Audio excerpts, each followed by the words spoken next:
এমন একটা আমল আছে যে আমলের দ্বারা সারা রাত ঘুমাইয়া থাইকেও আমলের মধ্যে সারা রাত ইবাদতের নেকি পাওয়া যায়। কইতাম খালি শুনবেন না আমলও করবেন, কোনো নতুন কোনো কষ্ট নাই, খালি জানা মতন আমলটা করলেই চলবে। আমার কথা না, রসুলের কথা শুনছেন আপনার আগে পরে, আবার মনে করে দিচ্ছি আমি। সারা রাত ঘুমায়া থাইকেও দাঁড়াইয়ে ইবাদত করার নেকি পাওয়া যায়। চারটিখানি কথা। সারা রাত ঘুমায়া থাকবে, সারা রাত ঘুমায়া থাকবে, নেকি পাইবে দাঁড়াইয়া দাঁড়াইয়া নামাজ পড়ার। সরকারে দো আলম তাজদারে মদিনা সাইয়্যিদুনা মুহাম্মাদুর রাসূলুল্লাহ সাল্লাল্লাহু আলাইহি ওয়াসাল্লাম ঘোষণা করেছেন, যদি কোনো আল্লাহর বান্দা এশার নামাজ জামাতের সহিত আদায় করে, মসজিদে এশার নামাজ জামাতের সহিত আদায় করে, আল্লাহ পাক রব্বুল আলামিন তাহার আমল নামার মধ্যে অর্ধরাত্র দাঁড়াইয়া ইবাদত করার নেকি দান করেন। আবার যদি আল্লাহর কোনো বান্দা ফজরের নামাজ মসজিদের মধ্যে যাইয়া জামাতের সহিত আদায় করে, আল্লাহ তাআলা ওই বান্দার আমল নামার মধ্যে অর্ধরাত্র দাঁড়াইয়া দাঁড়াইয়া ইবাদত করার নেকি দিয়া দেন। এশার দ্বারা অর্ধেক, ফজরের দ্বারা অর্ধেক, এশার দ্বারা অর্ধেক রাত্র, ফজরের দ্বারা অর্ধেক রাত্র, অর্থাৎ এশা এবং ফজরের দ্বারা দুই অর্ধেকে সারা রাত, দুই অর্ধেকে সারা রাত। ঠিক না বে ঠিক? কঠিন হইব অনেকের লেগে, ঠিক না বে ঠিক? অনেকের লেগে কি হইব? কঠিন হইব। দুনিয়ার আরাম অল্প সময়, এই অল্প আরামের জন্য শাস্তি কিন্তু অনেক বড়। ও আমার ভাইরা, ফজরের ঘুমের সময় মাত্র কয় মিনিট? 1 ঘন্টা সর্বোচ্চ, ঠিক না বে ঠিক?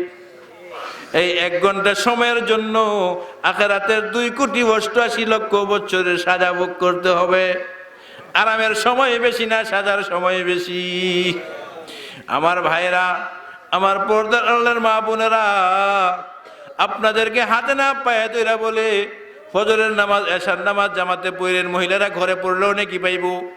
যদি আমার কোনো ভাই ফজরের নামাজ জামাতে পড়ে, এশার নামাজ জামাতে পড়ে, আল্লাহ তাআলা তার আমল নামার মধ্যে সারা রাত দাঁড়াইয়া থাইকা ইবাদত করার নেকি দান করবেন। আল্লাহ আমাদের সকলকে তৌফিক দান করুক। সকলে বলেন আমিন। আল্লাহু হাজিরি আল্লাহু নাজিরি আল্লাহু শাহিদি আল্লাহু মাই। আল্লাহ পাক রব্বুল আলামিন বলতেছেন, রহমানের বান্দা তারা, আল্লাযীনা ইয়াবিতুনা লিরাব্বিহিম সুজদান ওয়া কিয়ামা, যারা রাত জ্বালায় দেয় সিজদার হালতে এবং দাঁড়ানো হালতে। ওই নামাজটা হলো তাহাজ্জুদের নামাজ। কোন নামাজ? তাহাজ্জুদের নামাজ। দুনিয়ার মান অনুযায়ী দুনিয়ার মানুষের কিছু সম্মানের ব্যবস্থা আছে। আমরা যারা আছি সাধারণ মানুষ, ঠিক না বে ঠিক? কেমন মানুষ? সাধারণ জনগণ। কেমন জনগণ? কিছু লোক আছে তারা ভিআইপি। কি? মন্ত্রী যারা, এমপি যারা, তারা সরকারের ভিআইপি বান্দা। তারা যদি দেশের বাহিরে কোথাও যায়, আমরা এয়ারপোর্ট দিয়া যেই দিক দিয়ে ঢুকি, তারা কিন্তু ওই দিক দিয়ে ঢুকে না। ভিআইপি লাউঞ্জ আলাদা আছে, তাদের লাগেজ চেক হয় না। কি হয় না? চেক হয় না। একবার হজের থেকে আসার সময় আমরা সিরিয়ালের মধ্যে দাঁড়ায় আছি, ইমিগ্রেশনের মধ্যে, সৌদি আরবে। সিরিয়াল যাইতেছে, আস্তে আস্তে হাঁটতেছি, আস্তে আস্তে হাঁটতেছি। কিছুক্ষণ বাস, লাইন স্টপ, বন্ধ, চলবে না। কি হইল? ভিআইপি আইসি। কারা আইসি? তারাও আমাদের ফ্ল্যাটে আসবে, কিন্তু তারা ইমিগ্রেশনের সিরিয়ালে, তারা কি ভিআইপি, সিরিয়াল ছাড়া। সিরিয়াল ছাড়া। ভিআইপি বান্দারা, দুনিয়ার ভিআইপিরা যখন নাকি ঢাকা থেকে রওনা করে, যেই সমস্ত স্টেশনের মধ্যে জাম থাকার সম্ভাবনা আছে, আগেই সেখানে পুলিশ মোতায়েন করা হয়, পুলিশ সেখানে নিযুক্ত করা হয়, রাস্তা যেন কি থাকে, ক্লিয়ার থাকে, পরিষ্কার থাকে, এখানে যেন কোনো গ্যাঞ্জাম না পাওয়া যায়। ঠিক না বে ঠিক? ভিআইপি পার্সন কয়জনাই? একজন। কয়জনাই? একজন। গাড়ি কি একটাই তাহে না বেশি তাহে? একেবারে যদি কমও হয় তারপরেও 25-30টা। ঠিক না বে ঠিক? কিন্তু ভিআইপি কয়জন? একজন। একজনের সাথে একজনের নিরাপত্তার দ্বারা কতগুলো গাড়ি যায়। ঠিক না বে ঠিক? তারা দুনিয়ার ভিআইপি। তারা কি দুনিয়ার ভিআইপি? ও আমার প্রাণের ভাইয়েরা, আল্লাহর দরবারে আর কিছু ভিআইপি আছে। কি আছে? আল্লাহর দরবারে কিছু ভিআইপি আছে। তারা কারা? ওয়াল্লাযীনা ইয়াবিতুনা লিরাব্বিহিম সুজদান ওয়া কিয়ামা। যারা রাতের বেলা এই দুনিয়ার মানুষগুলো ঘুমায়া থাকে, ওই সময় তারা দাঁড়াইয়া দাঁড়াইয়া আল্লাহর দরবারে সিজদা করে। তারা কি বান্দা? ভিআইপি বান্দা। এই ভিআইপি খাতার মধ্যে নাম লিখতে আপনারা রাজি আছেন? কারা কারা? আল্লাহ তুমি তাদের সকলকে তৌফিক দান করো। জোরে বলেন, আল্লাহ তুমি আমাদেরকে তৌফিক দান করো। আল্লাহ তুমি আমাদেরকে তৌফিক দান করো। ছোট্ট একটা আমল বলবো। কেমন আমল? ছোট্ট একটা আমল বলবো। এই ছোট্ট আমলের দ্বারা আল্লাহর ভিআইপি বান্দাদের মধ্যে আপনার লিস্টে এসে যাবে। রাজি আছেন? মাত্র 4 মিনিট সময়। কয় মিনিট সময়? 4 মিনিট সময়। আল্লাহ তাআলার ভিআইপি বান্দাদের খাতার মধ্যে, ভিআইপি বান্দাদের রেজিস্টারের মধ্যে, ভিআইপি বান্দাদের লিস্টের মধ্যে আমার নাম উঠাইতে মাত্র 4 মিনিট সময় আপনাদের কাছে চাই। রাজি? মাত্র 4 মিনিট। কয় মিনিট? 4 মিনিট সময়। 5 মিনিট না, 4 মিনিট সময় চাই। আল্লাহ তাআলার ভিআইপি বান্দাদের লিস্টের মধ্যে আপনার নাম ইনশাআল্লাহ, ইনশাআল্লাহ, ইনশাআল্লাহ উঠে যাবে। যদি না উঠে হাসরের ময়দানে আমাকে জিজ্ঞাসা করেন। আল্লাহ তার রাসূলকে বলছেন, সূরা বনী ইসরাঈলের মধ্যে আছে, ওয়া মিনাল লাইলি ফাতাহাজ্জাদ বিহি নাফিলাতাল লাক আসা আন ইয়াবআসাকা রাব্বুকা মাকামান মাহমুদা। আল্লাহ রাসূলকে বলেন, কই রাতের একাংশে আপনি তাহাজ্জুদের নামাজ পড়েন।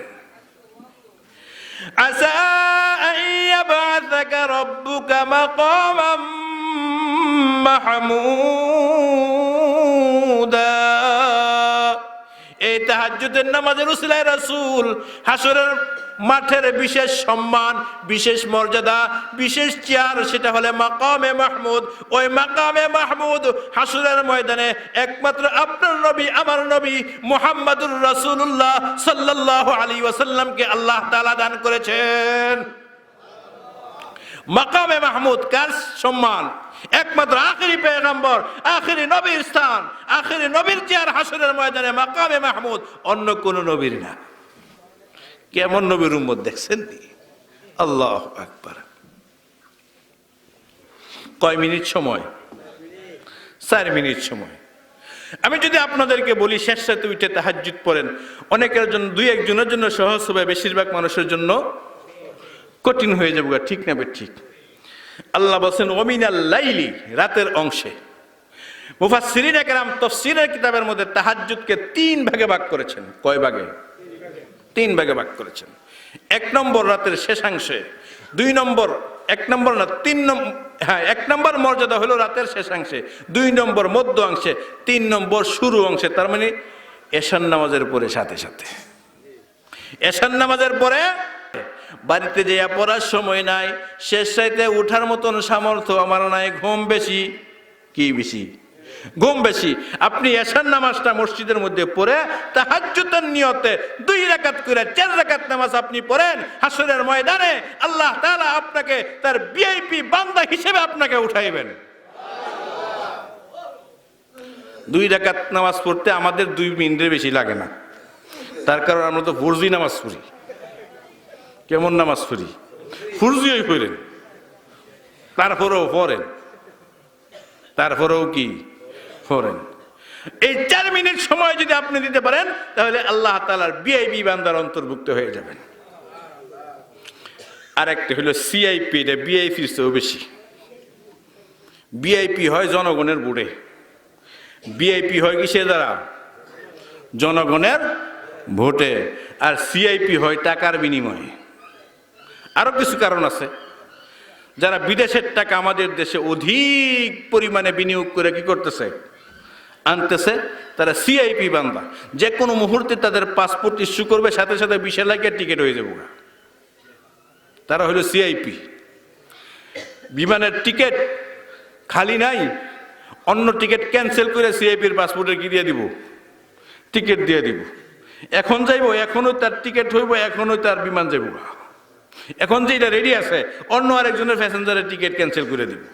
তুমি পরের ডায় আসো, এই লোকটা কি করতে হইব? আগে দিতে হইব। এটা হলো সিআইপি। এটা কি সিআইপি? তার কারণ সে বিদেশ থেকে হাজার হাজার কোটি টাকা কামাই করে আমাদের দেশে আনতেছে। এই মুহূর্তে যদি সে ওই দেশে যাইতে না পারে তাহলে তার ব্যবসার ক্ষতি হয়ে যাবে, আমার দেশের ক্ষতি হইব। এই জন্য তাকে এখনই ব্যবস্থা করে দিতে হবে। কথাটা বুঝাইছি? ওই সিআইপি হইল শেষ রাত্রে যারা তাহাজ্জুদ পড়ে। আল্লাহর সিআইপি বান্দা কারা? শেষ রাতে যারা তাহাজ্জুদে নামাজ আদায় করে। অনেক কষ্ট, সিআইপি হইতে কষ্ট লাগে, অনেক টাকা উপার্জন করুন লাগে, অনেক কষ্ট লাগে, তারপরে সিআইপি হওয়া যায়। ও ভাই দোস্ত, যদি সিআইপি হইতে নাও পারি, এশার নামাজের পরে 2 রাকাত করে 4 রাকাত যদি তাহাজ্জুদের নামাজ আদায় করি, আমার আল্লাহ আপনাকে আমাকে তার ভিআইপি বান্দা হিসেবে কবুল করে নিবেন। ভিআইপি যখন রাস্তা দিয়ে যায়, একা ওই না আরো মানুষ? একা বেলে অনেক মানুষ যায়, রাস্তা ক্লিয়ার। ও আমার ভাইরা, হাসরের কঠিন ময়দানে যখন আল্লাহর ভিআইপি বান্দারা দাঁড়ায়া যাইবে গা, আল্লাহ তাআলার ফেরেশতারা বলবেন তারা আল্লাহর পার্সোনাল বান্দা, ভিআইপি বান্দা। ওয়াল্লাযীনা ইয়াবিতুনা লিরাব্বিহিম সুজদান ওয়া কিয়ামা। তারা আল্লাহর ভিআইপি বান্দা, তারা রাতের বেলায় নামাজ আদায় করেছে, তারা রাতের বেলায় সিজদা করেছে। তাদেরকে ছেড়ে দাও, তাদেরকে ছেড়ে দাও। লা খাউফুন আলাইহিম ওয়ালা হুম ইয়াহজানুন। তাদের কোনো ভয় নাই, তাদের কোনো পেরেশানি নাই। ও ভাইরা, আল্লাহ তাআলার এই ভিআইপি বান্দাদের জ্বলন্ত নমুনা যদি দেখতে চান, কওমি মাদ্রাসার মধ্যে তাকায় দেখেন। কওমি মাদ্রাসাগুলোর মধ্যে তো অনেক সময় যায় জঙ্গি খোঁজার জন্য। কওমি মাদ্রাসা তালাশ করতে হলে তুমি দিনের বেলায় যাইও না, শেষ রাত্রে কওমি মাদ্রাসার মধ্যে ঢুকো। শেষ রাত্রে তুমি কওমি মাদ্রাসার মধ্যে ঢুকো, তবে ওযু কইরা ঢুকো। ছাত্রদের তাহাজ্জুদের সাথে, উস্তাদদের তাহাজ্জুদের সাথে তুমি শরীক হইতে পারবা। শেষ রাতে ঢুকো, শেষ রাতে ঢুকো, ঢুইকা দেখো ছাত্ররা, উস্তাদেরা শেষ রাতে উঠে এই ঠান্ডা পানিতে ওযু কইরা 2 রাকাত 4 রাকাত নামাজ পড়া, ফজরের আজান এখনো হয় নাই, হেফজখানার ছোট্ট ছোট্ট নাবালেগ বাচ্চারা কোরআন শরীফ তেলাওয়াত করতেছে। ঠিক না বে ঠিক? ও ভাই দোস্ত, ছোট্ট বাচ্চা, বেগুনা মাসুম বাচ্চা, সে ঘুম থেকে উঠে বলতেছে আউযু বিল্লাহি মিনাশ শাইতানির রাজীম, বিসমিল্লাহির রহমানির রহিম, আম্মা ইয়াতাসাআলুন। ছোট্ট বাচ্চা মাত্র আমপারা পরে কি পরে? আমপারা পরে। বেগুনা মাসুম বাচ্চা, বয়স 7-8। কয় বছর? 7 বছর 8 বছর আপনার সন্তানের বয়স। গুনাহ ফেরেশতা লিখতে আর বহু সময় আছে, বহু সময় আছে। ফজরের আজানের সময় এখনো হয় নাই, ওই বেগুনা মাসুম বাচ্চা শেষ রাতে তাহাজ্জুদের সময় উঠা ওযু করছে, ঠান্ডা পানি দেয়া ওযু কইরা 2 রাকাত 4 রাকাত তাহাজ্জুদের নামাজ পড়ছে, আপনার জন্য মুনাজাত করছে, দেশের জন্য মুনাজাত করছে, সকলের জন্য মুনাজাত কইরা সে তিলাওয়াত করতেছে, আম্মা ইয়াতাসাআলুন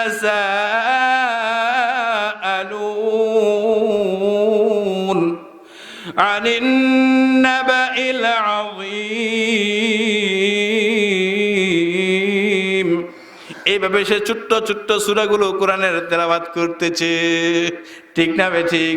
ও ভাই দোস্ত, আল্লাহর ভিআইপি বান্দার 1 নাম্বার নমুনা যদি তোমরা দেখতে চাও, কওমি মাদ্রাসাগুলোর মধ্যে শেষ সাথে যায় তালাশ করো। দুনিয়ার কোন ভিআইপি যদি কোথাও আগমন হয়, ইয়ার পরে তাকে লাল গালিচা সংবর্ধনা দেওয়া হয়, ঠিক না বে ঠিক? আবার যদি কোনো অনুষ্ঠানের মধ্যে আসে, সে অনুষ্ঠানের মধ্যেও কিছু রাস্তা তাকে লাল গালিচা উপহার দেওয়া হয়, সংবর্ধনা দেওয়া হয়, ঠিক না বে ঠিক? ঠিক অস্তে কোনছে? আরে দুনিয়ার ভিআইপিদেরকে লাল গালিচা সংবর্ধনা দেওয়া হয় কি হয় না? লাল গালিচা কি বুঝেন? দামি লাল কার্পেট। কি দামি লাল কার্পেট? এটা হলো লাল গালিচা। এটার উপর দা ওই ভিআইপি পার্সন জুতা দিয়ে হাইটা যাবে, এটাই দুনিয়ার সবচেয়ে বড় সম্মান, ঠিক না বে ঠিক? আমার আল্লাহর কতগুলো ভিআইপি বান্দা আছে, রাসূল বলেছেন, আবু দাউদ শরীফের riwayat, ওয়া আন্নাল মালাইকাতা লা তাদউ আজনিহাতাহা রিদান লিতালিবিল ইলমি, ওয়া আন্নাল মালাইকাতা লা তাদউ আজনিহাতাহা রিদান লিতালিবিল ইলমি। আল্লাহ তাআলার কতগুলো ভিআইপি বান্দা আছে, তারা যখন নাকি জমিনের মধ্যে হাঁটে, তারা যখন জমিনের মধ্যে চলাফেরা করে, আল্লাহ তাআলার নূরের ফেরেশতারা তাদের পায়ের নিচে আল্লাহ তাআলার নূরের ফেরেশতার পরও বিছাইয়া দেয়। আবু দাউদ শরীফের 3641 নম্বর হাদিস, লম্বা চূড়া হাদিস, পুরা লম্বা চূড়া আলোচনা করা সম্ভব হবে না, শুধু এতটুকুই বলতেছি। আল্লাহ তাআলার ভিআইপি বান্দা যারা, যারা তালেবে ইলম, যারা কি তালেবে ইলম, ইলম শিখে, ও আন্নাল মালাইকাতা লা তাদউ আজনিহাতাহা রিদান লিতালিবিল ইলমি। তালেবে ইলমরা যারা কোরআন পড়ে, যারা হাদিস পড়ে, যারা কোরআনের ব্যাখ্যা পড়ে, তারা যখন নাকি রাস্তা দিয়া হাইটা যায়, তারা যখন রাস্তা দিয়া হাইটা যায়, আল্লাহর নূরের ফেরেশতারা তাদের পায়ের নিচে, ওই তালেবে ইলমের মাদ্রাসার ছাত্রের পায়ের নিচে তাদের নূরের পরগুলো বিছাইয়া দেয়। আসল ভিআইপি কারা বুঝছেন তো? তোর হলে আল্লাহর ভিআইপি। ইমাম গাজালি রহমাতুল্লাহ নাম শুনছেন না? ইমাম গাজালি রহমাতুল্লাহ যেই দেশে আসছিলেন, ওই দেশটার বর্তমান নাম হলো ইরাক। বর্তমান নাম ইরাক। উনি যেই শহরে লেখাপড়া করছেন, ওই শহরের তৎকালীন নাম ছিল দামেস্ক। ওই দামেস্কের মধ্যে একটি মাদ্রাসা ছিল, ওই মাদ্রাসার নাম হলো মাদ্রাসায়ে নিজামিয়া। কি নাম? মাদ্রাসায়ে নিজামিয়া। ইমাম গাজালি রহমাতুল্লাহ আলাইহি অত্যন্ত ভালো মেধাবী ছাত্র ছিলেন, পড়া পারতেন, সব পারে, কোনো সমস্যা নাই, কিন্তু প্রতিদিন ক্লাসে আসতেন দেরি করে। ক্লাসে আসতেন দেরি করে। উস্তাদ বলতো, গাজালি তুমি প্রতিদিন দেরি করে আসো। ইমাম গাজালি রহমতুল্লাহ বলতেন, হুজুর আগামীকালকে তাড়াতাড়ি এসে যাবো। পরের দিনে আরো দেরি হয়, প্রতিদিনই দেরি হয়। কি হয়? ওয়াদা করে যায় আগামী দিন তাড়াতাড়ি চলে আসবে, কিন্তু দেরি হয়ে যায়। ইমাম গাজালি রহমাতুল্লাহ আলাইকে ওনার উস্তাদ বলতেছে, ঘটনা কি বলো তো দেখি, তুমি প্রতিদিন দেরি করতেছো কেন? তুমি তো বলো তাড়াতাড়ি আসবে, কিন্তু তাড়াতাড়ি আসতে পারো না, কারণ কি? ইমাম গাজালি রহমাতুল্লাহ আলাইহি বলতেছেন, উস্তাদজি, আমি যখন আমার ঘর থেকে বের হই, আমি যখন রাস্তা দিয়ে হাঁটা শুরু করি, তখন দেখি পুরা রাস্তাটা যেন বিদ্যুতের মতন চমকাচ্ছে। আমি খুব সতর্কতার সহিত পা রাখার জন্য চেষ্টা করি, কিন্তু পারি না। এইভাবে আস্তে আস্তে হাঁটতে হাঁটতে আমার মাদ্রাসা পর্যন্ত পৌঁছতে দেরি হয়ে যায়। ও ভাই দোস্ত, ও আমার প্রাণের ভাইরা, এগুলো তো বিদ্যুতের চমকানো না, এগুলো হলো আল্লাহ তাআলার ফেরেশতাদের পর্দা। ইমাম গাজালি আলাইহির রহমা এগুলো স্বচক্ষে আল্লাহ তাআলা ওনাকে দেখাইছেন। ও আন্নাল মালাইকাতা লা তাদউ আজনিহাতাহা রিদান লিতালিবিল ইলমি, একজন তালেবে ইলমের জন্য আল্লাহ তাআলার নূরের ফেরেশতারা তাদের পরগুলো বিছায়া দেয়। ও আন্নাল আলিমা লা ইস্তাগফিরু লাহু মান ফিস সামাওয়াতি ওয়াল আরদি, আল্লাহ রাসূল বলতেছেন একজন আলিমের জন্য আসমান জমিনের মধ্যে যত মাখলুক আছে সব কিছু তার জন্য দোয়া করতে থাকে।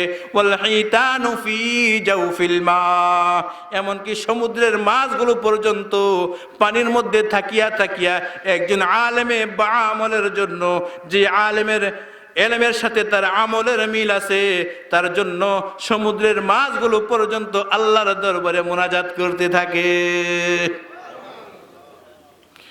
বিয়ার বরযাত্রী অনেকটি, জামাই কয়জন? সর্বনিম্ন বরযাত্রী কতজন হয়? 50-এর নিচে কোনো বরযাত্রী হয় না, ঠিক না বে ঠিক? আর উফরের দোষ শেষই নাই, ঠিক না বে ঠিক? মনে করুন কোন বিয়ের মধ্যে 300 বরযাত্রীর কথা, কতজন বরযাত্রীর কথা? সবাই গেছে। ছেলের বাবা যাইয়া মেয়ের বাবার কাছে বলতেছে, বিয়াই সাহেব আমরা 300 লোক আসার কথা, 300 জায়গার মধ্যে আমরা 10 জন বেশি আসছি। কয়জন বেশি আসছি? 10 জন বেশি আসছি। আমি ছেলের বাবা, আমিও আসছি, ছেলের চাচারাও আসছে, মামারাও আসছে, সবাই আসছে, কিন্তু বিশেষ সমস্যার কারণে আজকের যে বর জামাতা আমার ছেলেটা আসতে পারে নাই।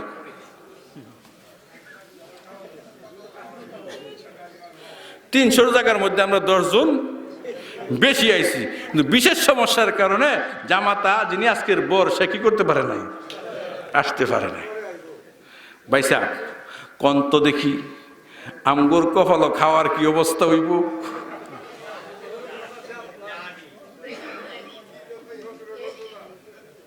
তাহলে এই 300 লোকের খাবার কার উসিলায়? কার উসিলায়? বরের উসিলায় 300 লোকের খাবার, ঠিক না বে ঠিক?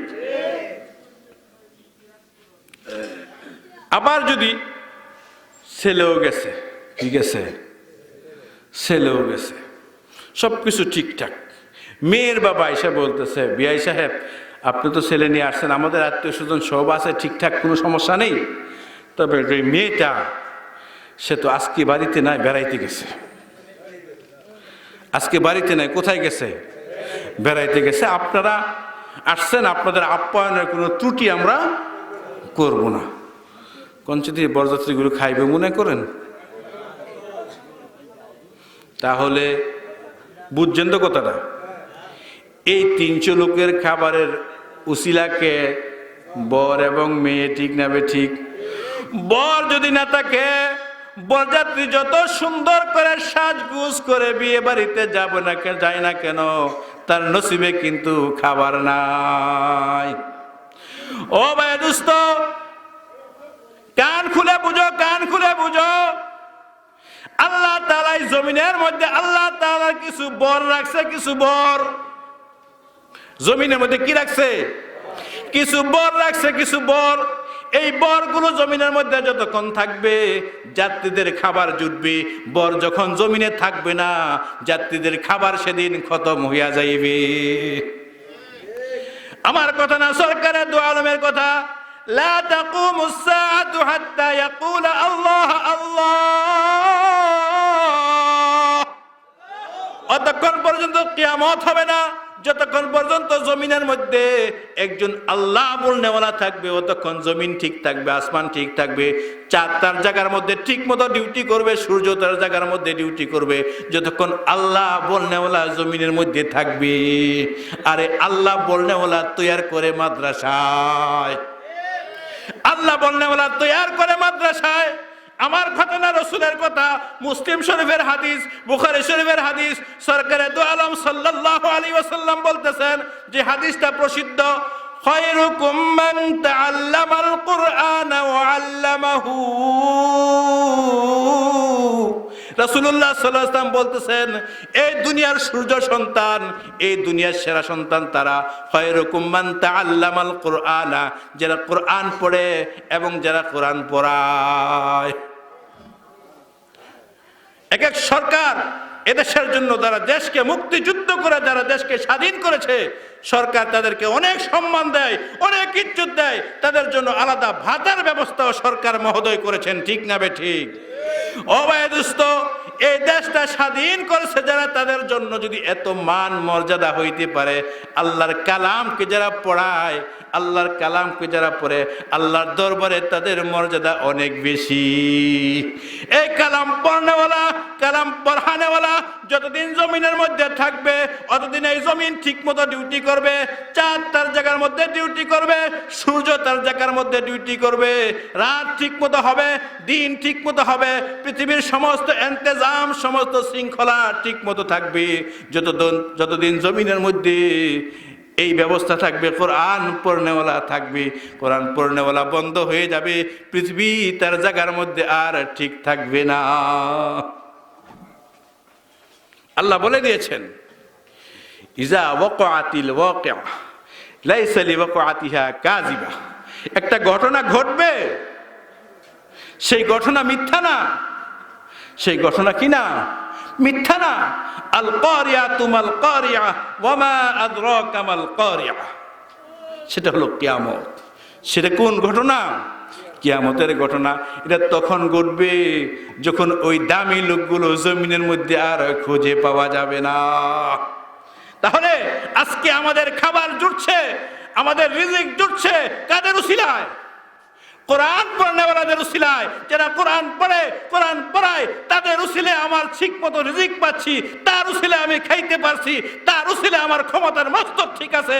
যদি কোরআনের শিক্ষা বন্ধ হয়ে যায়, কোরআনের দীক্ষা বন্ধ হয়ে যায়, যারা ক্ষমতার মস্তদের মধ্যে বসে, আমেরিকার সুপার পাওয়ারের মধ্যে বসে মুসলমানদের বিরুদ্ধে যারা ষড়যন্ত্র করতেছে, এই কোরআনের বিরুদ্ধে যখন ষড়যন্ত্র করতেছে, তাদের এই মস্তক ঠিক থাকবে না। আমেরিকা শেষ হয়ে যাবে, রাশিয়া শেষ হয়ে যাবে যখন কোরআনের শিক্ষা বন্ধ হয়ে যাবে।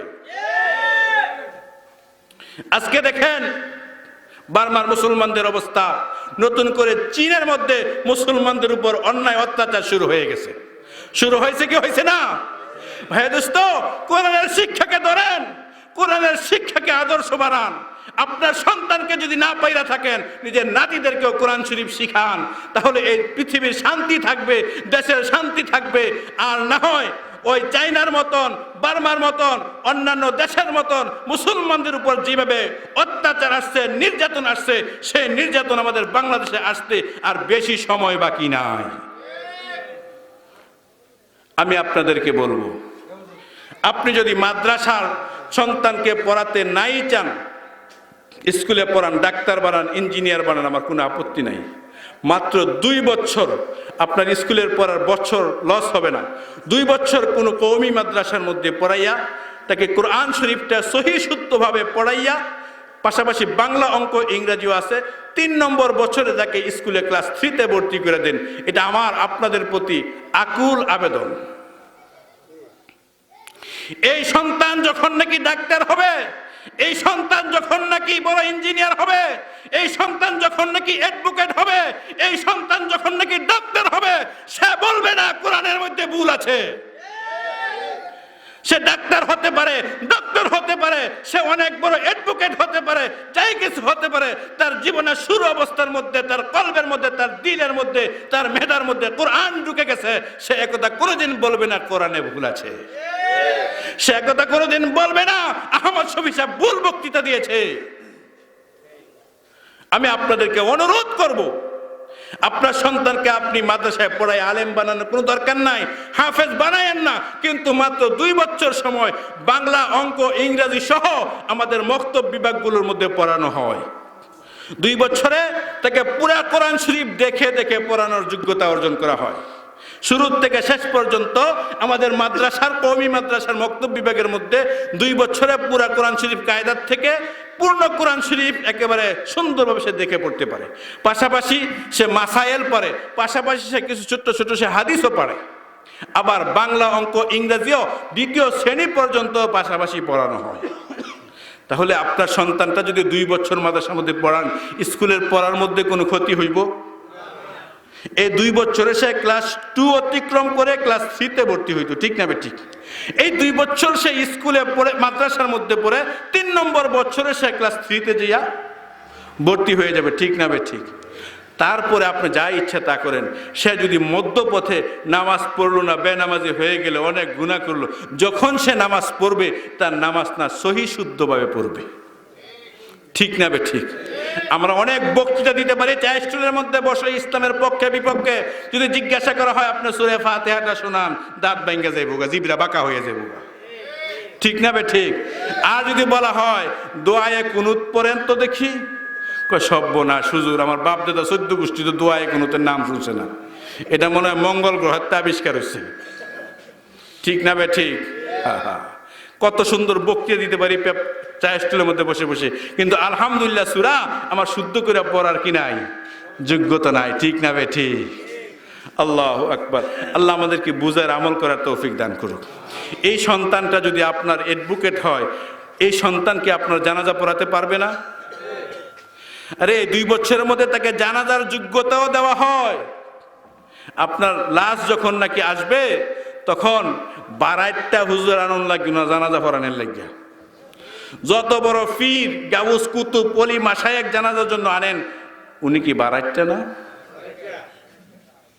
আর আমার সন্তান যদি আমার জানাজা পড়ায়, এটা কি 12টা? বাবার কবরের পাশে যদি সন্তান দাঁড়ায়, বাবার কবরের পাশে যদি সন্তান দাঁড়ায়, 2 চোখ বায়া বায়া পানি পড়বে। আর যত বলে ওলি গাউস কুতুব আনেন না কেন, দোয়া করবে ঠিক, কিন্তু চোখ দিয়া পানি পড়বে না।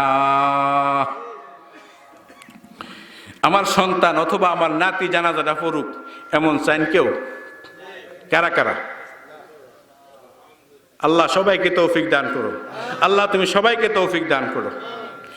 সন্তানের সিরিয়াল যদি জায়গা, নাতিকে মাদ্রাসায় ভর্তি করেন, হাফেজ আলেম বানানোর প্রতি যদি আপনার কোনো প্রতিহিংসা থাকে, তাহলে হাফেজও বানায়েন না, আলেমও বানায়েন না, 2 বছর মক্তবে পড়াইয়া তারপরে আপনি তাকে স্কুলে নিয়ে ভর্তি করেন। আল্লাহ আপনাদেরকে আমল করার তৌফিক দান করুন। তার আল্লাহ তাআলার ভিআইপি বান্দা, তার আল্লাহ তাআলার পার্সোনাল বান্দা। আল্লাহ তাআলা যেই কথাগুলো আমাদের বলা হয়েছে মাগরিবের পর থেকে এই পর্যন্ত, সবগুলো কথা আমলের নিয়তে বলার এবং শোনার আল্লাহ আমাদেরকে তৌফিক দান করুন। ছোট্ট একটা আমলের কথা বলে আমি কথা শেষ করে দিচ্ছি। আমাদের কালিমায়ে তৈয়্যিবা কোনটা? কালিমায়ে তৈয়্যিবা কোনটা?